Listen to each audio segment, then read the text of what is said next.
Lesson 1. J.D.'s childhood was really hard because of his awful family life. J.D. was born in the Rust Belt town of Middletown, Ohio.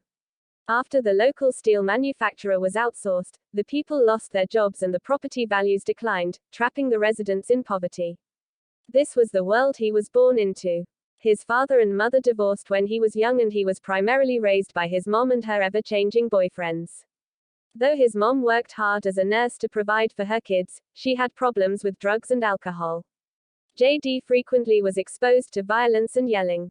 At one point, his mom got so upset at a slight criticism that she threatened to crash the car. She beat him instead and ended up being carried away in handcuffs by the police. The constant yelling and violence in his home took a toll on his health, and his grades were declining. Things became even worse when his mother attempted suicide on more than one occasion. His teen years were full of instability as he and his mother moved from place to place with the men she dated.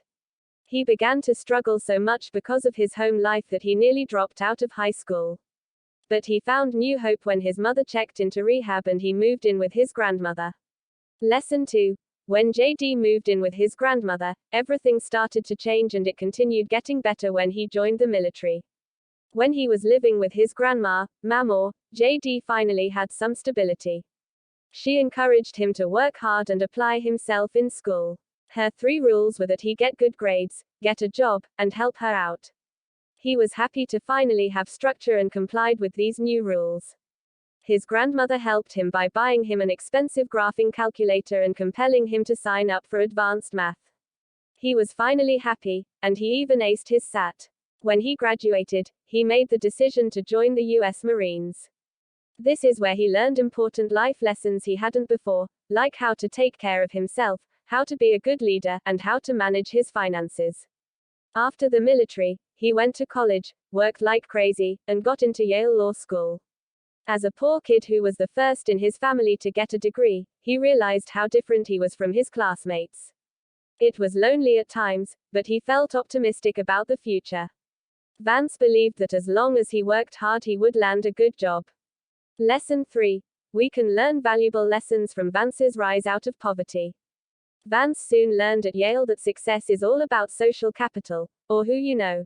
Most students didn't get a job by resumes but by connections. Since he was a poor boy from Ohio, he didn't really have connections that others seemed to have to the Ivy League world. He worked hard to get on good terms with his professor, who gave him a recommendation when it came time to find a job. Vance says hard work and social capital are what allowed him to beat the odds. He landed a good job and would never be poor again. Others in his position are not usually so lucky.